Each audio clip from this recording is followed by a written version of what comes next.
Hello friends, welcome to another new video. অবশেষে তোমাদের জন্য নিয়ে চলে এলাম সেই বিগ ব্রেকিং আপডেট 2023-এর কলেজ অ্যাডমিশন নিয়ে। বিকাশ ভবনের একেবারে 5 থেকে 7 দফা নির্দেশিকা চলে এলো। কবে থেকে শুরু হচ্ছে কলেজে ভর্তি, কবে কলেজের ভর্তি শেষ হচ্ছে, এবছর অ্যাপ্লিকেশন ফিস লাগবে নাকি লাগবে না, কবে মেরিট লিস্ট পাবলিশ হবে, কবে ভর্তি প্রক্রিয়া কমপ্লিট হবে এবং সিট বেশি থাকলে কি করতে হবে কলেজগুলোকে, তোমাদেরও বা কি কি গাইডলাইন দেওয়া হয়েছে বিকাশ ভবনের পক্ষ থেকে। রাজ্যের সমস্ত কলেজ ইউনিভার্সিটিকে দেওয়া হলো বিকাশ ভবনের সেই নির্দেশিকা, সেই গাইডলাইন। যে গাইডলাইন মেনেই কিন্তু রাজ্যের প্রত্যেকটা কলেজ এবং ইউনিভার্সিটি তাদের ফর্ম ফিল আপ থেকে শুরু করে প্রত্যেকটা অ্যাডমিশন কিন্তু করাবে। রাজ্যের 29টা ইউনিভার্সিটির ভাইস চ্যান্সেলরদের উদ্দেশ্যে বিকাশ ভবনের এই নোটিফিকেশনটা অত্যন্ত গুরুত্বপূর্ণ। সুতরাং যারা নতুন আছো এই চ্যানেলে, অবশ্যই চ্যানেলটিকে সাবস্ক্রাইব করে পাশে থাকা বেল আইকনটি ক্লিক করে দাও, যাতে সমস্ত তথ্যগুলো, কলেজ অ্যাডমিশন রিলেটেড তথ্যগুলো তোমরা টাইম টু টাইম পেয়ে যাও। তুমি কোন কলেজে অ্যাডমিশনের জন্য তথ্য চাইছো কমেন্ট সেকশনে জানাতে ভুলো না। তো ভিডিওটা একটু বড় হতে চলেছে, এখানে বিকাশ ভবনের প্রত্যেকটা পয়েন্ট আমি তোমাদের খুব সুন্দরভাবে বলবো। এতদিন কলেজ ইউনিভার্সিটির পক্ষ থেকে বলা হচ্ছিল যে কবে বিকাশ ভবন বা সরকারি নির্দেশিকা আসবে, আলটিমেটলি কিন্তু সরকারি নির্দেশিকা চলে এলো। এবং কলেজের অ্যাডমিশন প্রক্রিয়া কবে থেকে শুরু হচ্ছে, লাস্ট ডেট কিন্তু 31শে জুলাই এবং অ্যাপ্লিকেশনের শেষ ডেট কিন্তু 15ই জুলাই। এটুকু আমি বলে দিলাম, বাকিটা তোমরা ভিডিওতে দেখে নাও। একদমই ভিডিওটা স্কিপ করবে না এবং ভিডিওটা প্রচুর প্রচুর লাইক করবে এবং বন্ধুদের মাঝে শেয়ার করতে কিন্তু ভুলো না। তো চলো অন স্ক্রিন তোমাদেরকে দেখিয়ে দিই। তো বন্ধুরা, চলে এসেছি আমরা সেই নোটিফিকেশনটিতে। যুগান্তকারী নোটিফিকেশন 2023-24 সালের কি করে ভর্তি প্রক্রিয়া কমপ্লিট হবে, কবে থেকে ভর্তি প্রক্রিয়া শুরু হবে, কিভাবে ভর্তি প্রক্রিয়া হতে চলেছে, প্রত্যেকটা পয়েন্ট কিন্তু গুরুত্বপূর্ণ সহকারে, গুরুত্বপূর্ণ আকারে বিকাশ ভবনের পক্ষ থেকে জানানো হলো। তো সেই নোটিফিকেশনটা আমাদের সামনে এখন রয়েছে। এবার আমরা ওয়ান বাই ওয়ান কিন্তু ডিসকাস করবো এই নোটিফিকেশনটা নিয়ে। সুতরাং সম্পূর্ণ ভিডিওটা তোমাদের দেখতে হবে এবং চ্যানেলে নতুন হয়ে থাকলে অবশ্যই চ্যানেলটিকে সাবস্ক্রাইব করে পাশে থাকা বেল আইকনটি ক্লিক করে দিতেই হবে। প্লিজ ভিডিওটা লাইক করে দিতে একদমই ভুলবে না, কেননা সবার আগে ব্রেক করতে চলেছি তোমাদের সামনে এই ভিডিওটা। প্রথমত দেখো কি বলা হচ্ছে, অনলাইন অ্যাডমিশন প্রক্রিয়া। এবার যেহেতু তোমাদের প্রত্যেকে জানো তোমরা যে সেন্ট্রালাইজড অনলাইন পোর্টাল চালু হবে বলে কলেজগুলোও কিন্তু মনে করেছিল যে সেন্ট্রালাইজড পোর্টাল চালু হবে, তাই তারা তাদের ওয়েবসাইটে কিন্তু সেইভাবে কাজ করেনি বা সেইভাবে কবে থেকে কিভাবে কি হবে কোনো গাইডলাইন না থাকায় তারাও কনফিউজড ছিল। সেই কারণে ভর্তি প্রক্রিয়া কিন্তু অলমোস্ট বলতে গেলে 1 মাস পিছিয়ে দেওয়া হলো। পুরো ডিটেল শিডিউলটা তোমাদের আমি বলতে চলেছি। কি বলা হচ্ছে, the results of the West Bengal Higher Secondary Examination 2023 and equivalent examination have been announced the month of May।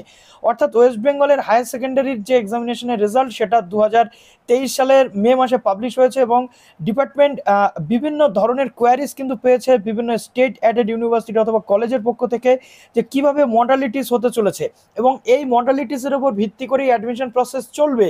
সেই অ্যাডমিশন প্রসেস চলার জন্য কলেজগুলি এতদিন ধরে একটাই কথা বলছিল যে বিকাশ ভবন বা ইউনিভার্সিটির পক্ষ থেকে বা সরকারিভাবে কোনো নির্দেশিকা নেই, তাই সরকারিভাবে আজকে এই নির্দেশিকা কিন্তু দেওয়া হলো।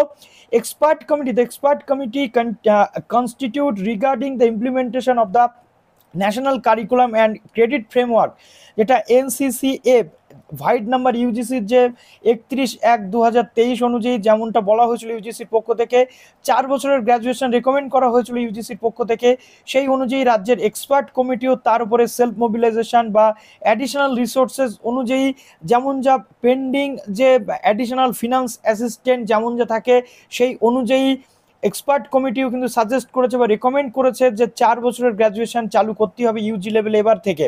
সেই কারণে যে সমস্ত ক্যান্ডিডেটরা এবার ভর্তি হতে চলেছে তাদের 4 বছরের গ্র্যাজুয়েশন পড়তে হবে এবং গভর্নমেন্ট এটাকে অ্যাকসেপ্ট করেছে এবং রেকমেন্ড করেছে রেকমেন্ডেশনটাকে, এক্সপার্ট কমিটির রেকমেন্ডেশনটাকে, যে 2023-24 সেশন থেকে 4 বছরের গ্র্যাজুয়েশন চালু হতে চলেছে।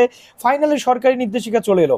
কি বলা হচ্ছে, beside the centralised admission portal, অর্থাৎ সেন্ট্রালাইজড অ্যাডমিশন পোর্টাল ছাড়াও বা পাশাপাশি which has been developed based on the existing 3-year degree courses programme, যেটা আমরা এতদিন দেখেছিলাম যখন সেন্ট্রালাইজ পোর্টাল চালু হচ্ছিল সেখানে কিন্তু 3 বছরের গ্র্যাজুয়েশন যে চালু হবে সেই নিয়েই কিন্তু বানানো হচ্ছিল। সেই কারণে সেখানে একটা সমস্যা তৈরি হওয়ার কারণে যেহেতু 4 বছর এবার কমপ্লিট করতে হবে, 4 বছরের গ্র্যাজুয়েশন এবার শুরু হবে, তাই সেই জায়গাটাকে এখন সুইটেবল নোটিফিকেশনের জন্য ওয়েট করার জন্য বলা হচ্ছে এবং ইনস্টিটিউশনগুলোকে বলা হচ্ছে নিজের ভাবে, অর্থাৎ স্ট্যান্ড অ্যালোন ভাবেই কিন্তু এবার নিজস্ব পোর্টালে নিজস্ব পোর্টালে কলেজগুলোকে কিন্তু ভর্তি করাতে হবে, এটা বলা হচ্ছে। ইউনিভার্সিটি অথবা যে সমস্ত কলেজগুলো রয়েছে নিজের নিজের পোর্টাল থেকেই কিন্তু এবার তাদের অ্যাপ্লিকেশন করতে হবে বা অ্যাপ্লিকেশনের মাধ্যমে ভর্তি করাতে হবে। স্ট্যান্ড অ্যালোন মোডে কিন্তু করতে হবে এর আগে, অর্থাৎ stand alone mode like previous years as per schedule and modalities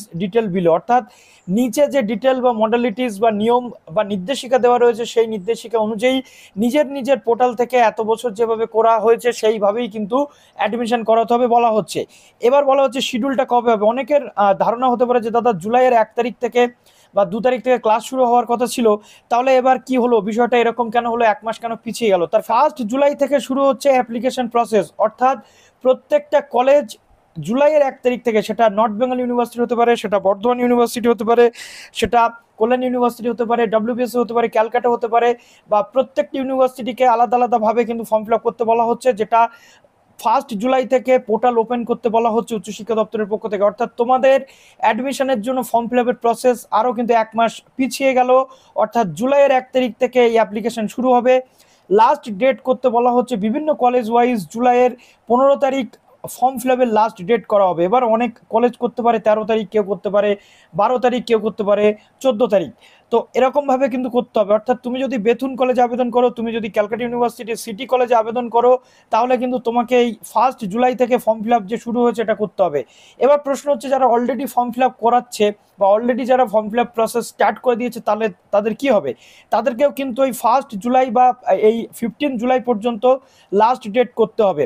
এবার পাবলিকেশন অফ মেরিট লিস্ট, কবে মেরিট লিস্ট পাবলিশ হবে? ফার্স্ট মেরিট লিস্ট কিন্তু পাবলিশ হবে 20 জুলাই, অর্থাৎ 20 জুলাই থেকে 31 জুলাইয়ের মধ্যে অ্যাডমিশন কমপ্লিট করতে হবে। অর্থাৎ 20 জুলাই ফার্স্ট লিস্ট, মেবি 2 থেকে 3 তারিখের মধ্যে সেকেন্ড লিস্ট, থার্ড লিস্ট, এরকম করে 31 জুলাইয়ের মধ্যে কিন্তু কমপ্লিট করতে হবে অ্যাডমিশন প্রসেস। অর্থাৎ প্রত্যেকটা কলেজে 31 তারিখের মধ্যে অ্যাডমিশন শেষ হয়ে যাবে এবং ফার্স্ট সেমিস্টারের ক্লাস কিন্তু শুরু হবে আগস্টের 1 তারিখ থেকে। উচ্চশিক্ষা দপ্তরের বিরাট নির্দেশিকা কিন্তু চলে এলো। দেখো 1 তারিখ থেকে তোমাদের ফর্ম ফিল আপ শুরু, আরও একবার বলে দিই, 15 তারিখে ফর্ম ফিল আপ শেষ জুলাইয়ের, 20 তারিখে মেরিট লিস্ট এবং 20 থেকে 31 মধ্যে সমস্ত অ্যাডমিশন কমপ্লিট করে আগস্টের 1 তারিখ থেকে কিন্তু ক্লাস শুরু হবে। এবার বলা হচ্ছে যে এছাড়াও যে সমস্ত উচ্চশিক্ষা প্রতিষ্ঠান বা কলেজগুলি তাদের অ্যাডমিশন পোর্টাল কিন্তু আরও 2 বা 3টে ফেজ তারা করতে পারে যদি তাদের ভ্যাকান্সি থাকে, অর্থাৎ সিট থাকে, কিন্তু তাদের 31 আগস্টের মধ্যে কিন্তু পুরোপুরি যে অ্যাডমিশন পোর্টাল অর্থাৎ অ্যাডমিশন সিস্টেম কমপ্লিট করতে হবে। অর্থাৎ অগস্টের 1 তারিখ থেকে ক্লাস শুরু হবে, কিন্তু 20 তারিখ বা 31 জুলাই থেকে আরও 1 মাস তারা সময় পাবে তাদের বাকি সিটগুলো ফুলফিল করার। এবার মডালিটিস কি বলা হচ্ছে? এই admission, online admission process should be done strictly on merit basis. Merit basis admission হবে পুরোপুরিভাবে স্ট্রিক্টলি, এবং স্টুডেন্টসদেরকে ভেরিফিকেশান বা কাউন্সিলিংয়ের জন্য কোনো রকমভাবে ইনস্টিটিউশনে ডাকা যাবে না, পুরোটাই কিন্তু হবে অনলাইন মোডে, কোনো ফিজিক্যাল প্রেজেন্সের দরকার নেই। পরবর্তীতে ভেরিফিকেশান হবে যখন ক্লাস শুরু হবে। কি বলা হচ্ছে? কোনো রকমভাবে চার্জ কিন্তু নেওয়া হবে না। এত বছর ধরে যে স্ক্যান বা আপলোডিং বা ফর্ম ফিল আপের যে চার্জ, সেই চার্জ কিন্তু এতদিন ধরে বলা হচ্ছিল যে নেওয়া হচ্ছে না, এবারেও কিন্তু কোনো রকম অ্যাপ্লিকেশন ফিস থাকছে না। সুতরাং তোমরা চাইলে 20 থেকে 30টা কলেজে একই সাথে আবেদন করতে পারবে, যেহেতু কোনো চার্জ কিন্তু থাকছে না। তবে হ্যাঁ, বদমাইশি করে যেন বেশি কলেজে আবার আবেদন করে দিও না, এটা তোমাদের প্রত্যেককে বলছি। তোমার নিজের পছন্দের কলেজে তুমি আবেদন করো। একটা কলেজে চান্স না পেলে সেকেন্ড কলেজে চান্স না পেলে থার্ড কলেজে চান্স না পেলে ফোর্থ কলেজ, এরকমভাবে কিন্তু তোমাদের চলতে থাকবে এবং কোনো রকম টাকা নেওয়া যাবে না। তবে হ্যাঁ, যেখান থেকে তোমরা সাইবার ক্যাফেতে অনলাইন ফর্ম ফিল আপ করবে সেখানে কিন্তু তোমাদের টাকা দিতে হবে। অনলাইন ফর্ম ফিল আপ করার যে চার্জ সেটা তাদেরকে দিতে হবে, কিন্তু গভর্নমেন্ট কোনো চার্জ নিচ্ছে না। এবং providing making available the application form prospectus of admission UG level programme like last year. এবং সেরকমভাবে অ্যাপ্লিকেশন ফর্ম বা অ্যাডমিশনের জন্য যে তোমাদের প্রসপেক্টাস সেগুলো দিতে বলা হচ্ছে, আমি তোমাদের অবশ্যই শেয়ার করে দেবো। Eligible applicant should B informed, অর্থাৎ যারা যোগ্য ক্যান্ডিডেট চান্স পাবে তাদেরকে ইমেল অথবা মোবাইল ফোনে SMS এর মাধ্যমে ইনফর্ম করতে বলা হচ্ছে। পেমেন্ট ফিস কিন্তু সরাসরি, অর্থাৎ অ্যাডমিশনে তুমি চান্স পেয়ে গেলে, ধরো তুমি কোনো একটা কলেজে ফার্স্ট লিস্ট বা সেকেন্ড লিস্টে চান্স পেয়েছো, সেই পেমেন্ট কিন্তু তোমাকে করতে হবে অনলাইনে। List of eligible applicant should be handed over the designated bank branches, অর্থাৎ এই যে ক্যান্ডিডেটরা তোমরা চান্স পাবে সরাসরি অনলাইনের মাধ্যমে ব্যাংকে তোমরা পেমেন্ট করবে, এবং ব্যাংকে পেমেন্ট করার পর ব্যাংক পরবর্তীতে সেটা কলেজকে পাঠিয়ে দেবে। এবং সমস্ত স্টেক হোল্ডারকে বলা হচ্ছে কোভিড-19 প্রোটোকল মেনটেন করে চলতে, এবং ভাইস চ্যান্সেলর থেকে শুরু করে সমস্ত স্টেট অ্যাডেড ইউনিভার্সিটি বা সমস্ত যারা স্পন্সার্ড ইউনিভার্সিটি রয়েছে, কলেজ রয়েছে, ইনক্লুডিং নেতাজি সুভাষ ওপেন ইউনিভার্সিটিকেও কিন্তু ডিস্টেন্স এডুকেশনের যে সিস্টেম সেই মেনে ইউজি কোর্সে অ্যাডমিশন করাতে বলা হচ্ছে। এটা রেগুলার ডিস্টেন্স প্রত্যেকের জন্যই কিন্তু এটা রয়েছে। এবার আসছে ট্রেনিং কোর্সে যারা অ্যাডমিশন নেবে, like BEd, BPEd, MEd, MPEd, PG, higher level courses, তাদের জন্য সেপারেট নোটিফিকেশন আসবে। সেটা আসলে আমি তোমাদের জানাবো যে তাদের কিভাবে অ্যাডমিশন হতে চলেছে এবং এইভাবে পুরো প্রসেস হতে চলেছে। এখানে প্রত্যেকটা বিকাশ ভবনের পক্ষ থেকে সমস্ত ইউনিভার্সিটির সবাইকে কিন্তু এটা জানানো হলো, like Calcutta university, Jadavpur, Bardhaman university, Kalyan university, Rabindra Bharati university, সমস্ত ইউনিভার্সিটির জন্যই কিন্তু এটা প্রযোজ্য। দেখো এখানে টোটাল কটা ইউনিভার্সিটি রয়েছে, এখানে টোটাল কিন্তু আমরা দেখতে পাচ্ছি তোমাদের যে এখানে টোটাল কিন্তু 29টি ইউনিভার্সিটিকে জানানো হলো। তো এইভাবে পুরো প্রসেস তোমাদের হতে চলেছে। যদি কোনো ডাউট থাকে তোমরা অবশ্যই কমেন্ট সেকশনে জানাও। কোনো রকম অ্যাপ্লিকেশন ফিস কিন্তু তোমাদের লাগছে না। তবে হ্যাঁ, এটা বলতে গেলে যে জুলাই মাস থেকে সেশন শুরু হলে অনেকটা ফাস্ট চলতো, কিন্তু ক্যান্ডিডেটরা আগস্ট থেকে সেশন শুরু করে 6 মাস কিন্তু সেই অর্থে, বা 5 মাস মনে হয়, 5 মাস থেকে 4.5 থেকে 5 মাস পাবে ফার্স্ট সেমিস্টারের পরীক্ষার জন্য। সুতরাং এই ফর্ম ফিল আপের সাথে সাথে ভর্তির সাথে সাথে কিন্তু দ্রুততার সাথে তোমাদের পড়াশোনা শুরু করে দিতে হবে। তো চলো, ভিডিওটা কেমন লাগলো অবশ্যই কমেন্ট সেকশনে জানাও। ভালো থেকো সবাই, বেস্ট অফ লাক।